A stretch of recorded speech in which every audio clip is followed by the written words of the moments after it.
রাসূল বলেন অন্যায়ভাবে এতিমের মাল আত্মসাৎ করিও না।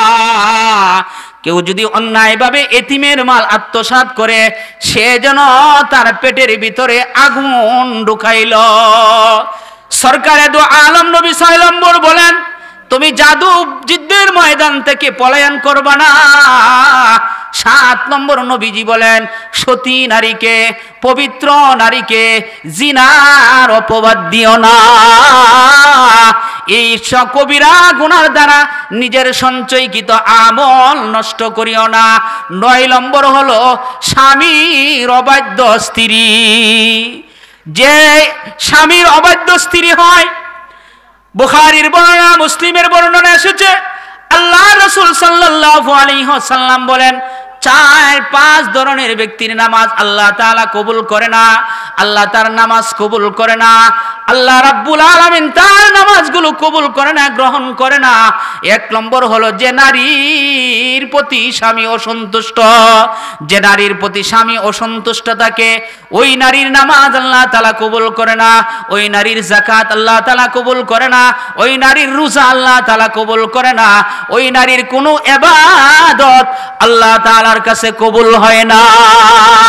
2 নম্বর আল্লাহর রাসূল সাল্লাল্লাহু আলাইহি ওয়াসাল্লাম বলেন যে গোলাম মনিবের কাছ থেকে হারিয়ে যা, বাগা গোলাম, যে গোলাম মনিবের কাছ থেকে ভাগ্যে চলে যা, ওই গোলামের নামাজ আল্লাহ তাআলা কবুল করে না।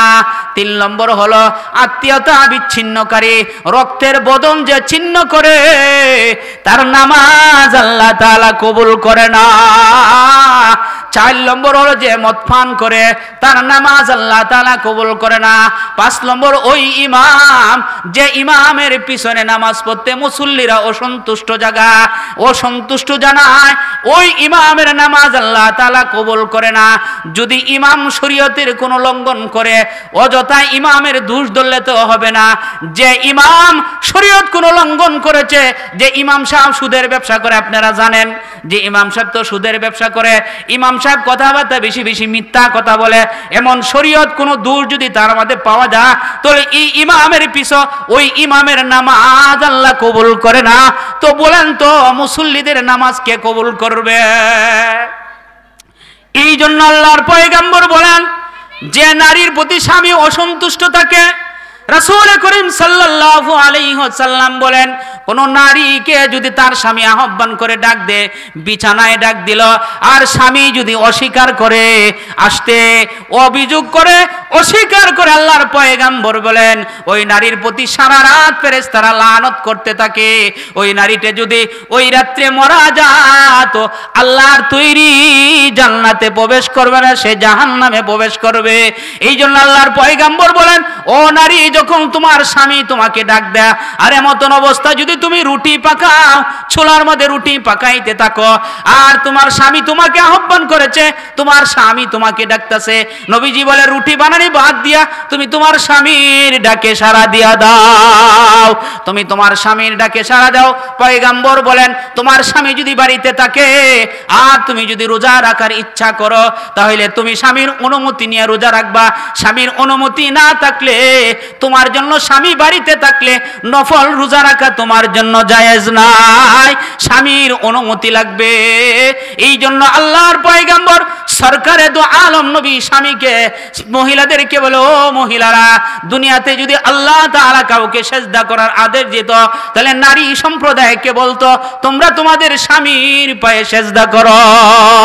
আল্লাহর রাসূল সাল্লাল্লাহু আলাইহি ওয়াসাল্লাম বলেন কোন নারী যদি স্বামীর হাতে মৃত্যুবরণ করে আর স্বামী তার প্রতি অসন্তুষ্ট, স্বামী তার প্রতি সন্তুষ্ট আছে, যে বিবির প্রতি যে সন্তুষ্ট, কেমন বিবি? যে বিবি মরে যাওয়ার পরেও কন্দন করে। আল্লাহর পয়গম্বর সরকারে দু আলমের প্রথম যে বিবি ছিল খাদিজাতুল কুবরা রাদিয়াল্লাহু তাআলা আনহা, যতদিন পর্যন্ত জীবিত ছিলেন আল্লাহর পয়গম্বর দ্বিতীয় কোনো বিবাহ করে না। খাদিজাতুল কুবরাকে নবীজি এত মহব্বত করতেন, বুখারীর বর্ণনায় এসেছে আম্মা জান আয়েশা রাদিয়াল্লাহু তাআলা আনহা বলেন, আমি কোন নারীদের সাথে নবীজির বিবির সাথে ঈর্ষা পোষণ করি না, কিন্তু খাদিজাতুল কুবরার ব্যাপারে আমার ঈর্ষা নেই। খাদিজাতুল কুবরাকে আমি দেখি না, কিন্তু খাদিজাতুল কুবরার সাথে আমার ঈর্ষা হয়। কেন গো? আম্মা জান আয়েশা বলেন, নবীজি যখন ঘরে আসতেন তো বারবার খাদিজাতুল কুবরার আলোচনা করতেন।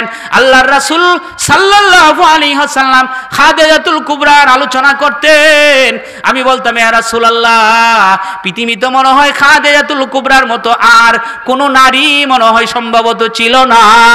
পয়গম্বর বলেন, ও আয়েশা, খাদিজাতুল কুবরা আমার এমন প্রশংসনীয় বিবি, যার গর্ভে আমার কিছু সন্তান হয়েছে। ও আয়েশা শোনো।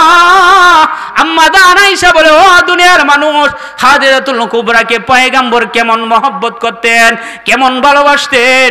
আল্লাহর রাসূল আম্মা জান আয়েশা বলেন, নবীজি নিজের হাতে ছাগলগুলো জবাই করতেন।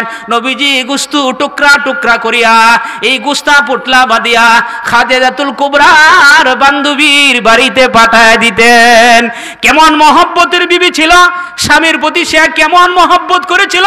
নবীজি সাল্লাল্লাহু আলাইহি সাল্লাম মরার পরেও বলে না, জান্নাতুল বাকির মাঝে গিয়ে গিয়ে দোয়া করে, আল্লাহ কাল কিয়ামতের দিন, যেদিন বাপ তার সন্তানের পরিচয় দিবে না, ভাই ভাইয়ের পরিচয় দিবে না, মা তার সন্তানের পরিচয় দিবে না, বিবি তার স্বামীর পরিচয় দিবে না, এই কঠিন ভয়াবহ দিনে আমি যেন আমার খাদিজাতুল কুবরাকে ভুলে না যাই।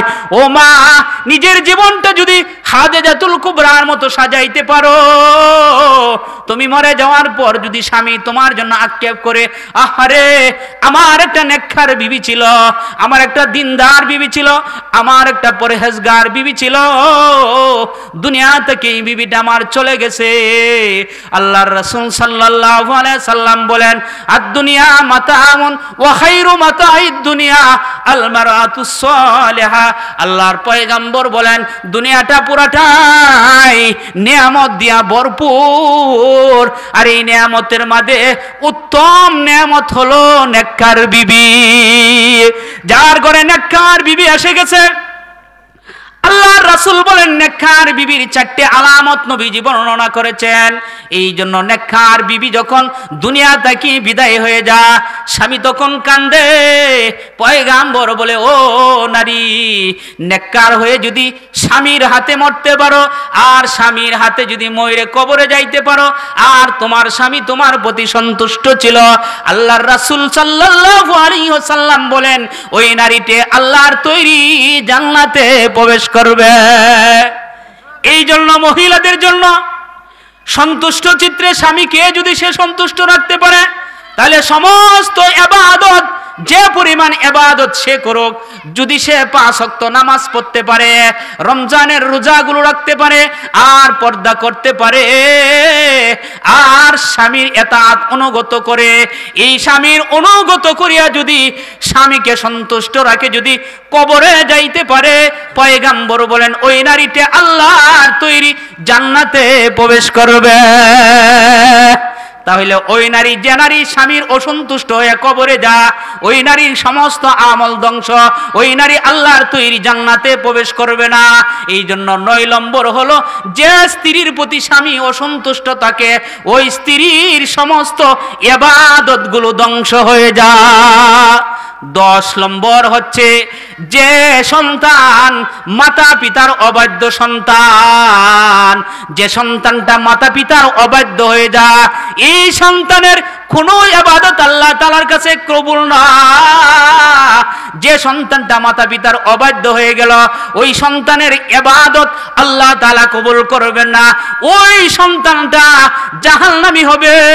কারণ মা বাপকে যদি অবাধ্য অবস্থা, মা বাপকে অসন্তুষ্ট অবস্থা যতই ইবাদত করুক না কেন, এই না সন্তানটাকে, মা বাবা থেকে ওই সন্তানটাকে জাহান্নামী বানা একমাত্র একজন নারী আসিয়া, যে নারীতে যে সন্তানটা বাবা ভক্ত ছিল, যে সন্তানটা মা ভক্ত ছিল, যে সন্তানটা বোন ভক্ত ছিল, একজন নারী আনার সাথে সাথে নারীকে যখন জুরা বানায় দিল, ওই নারীটা তার ভাইকে দূরে সরায় রাখে, বোন থেকে দূরে সরায় রাখে, ভাই থেকে দূরে সরায় রাখে, মা থেকে দূরে সরায় রাখে, সকল আত্মীয় স্বজন থেকে দূরে সরায় রাখে।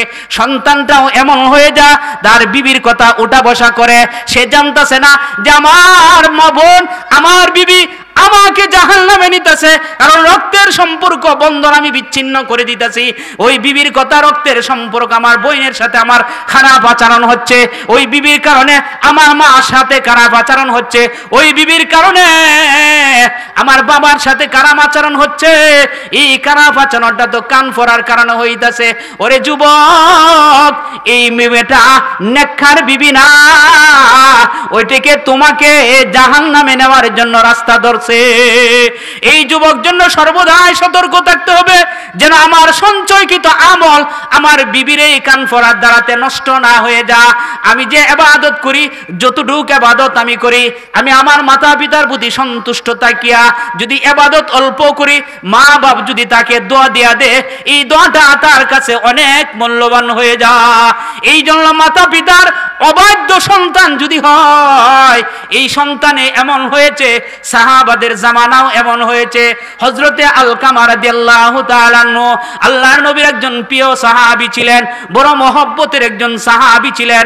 কিন্তু আলকামার মৃত্যুর সময়, অন্তিম সময়, চারজন সাহাবা এসেছে তাকে কালমা তালকিন করার জন্য, কিন্তু আলকামার মুখ দিয়ে কালমা আসে না। হযরতে বেলাল নবীজির কাছে চলে গেলেন, ওগো পয়গম্বর, আলকামা তো একজন বুজুর্গ সাহাবী ছিলেন, কোনদিন সে নামাজ বাদ দেয় না, কোনদিন সে আল্লাহ তাআলার সাথে কাউকে শরীক করে না, সঠিকভাবে সে ইবাদত করেছে, কিন্তু আলকামার মুখ দিয়ে তো কালমা আসতেছে না। আল্লাহর রাসূল সাল্লাল্লাহু আলাইহি ওয়াসাল্লাম হযরতে বেলাল রাদিয়াল্লাহু তাআলা আনহুকে ডাক দিয়া বলেন, বেলাল, যাও যাও, দেখো আলকামার মা আছে কিনা, আলকামার মাতা পিতা কোনো জীবিত আছে কিনা সন্ধান করে দেখো। হযরতে বেলাল রাদিয়াল্লাহু তাআলা আনহু চলে গেলেন, দেখলেন আলকামার মা আছে, বৃদ্ধ মা, একজন বৃদ্ধ মহিলা।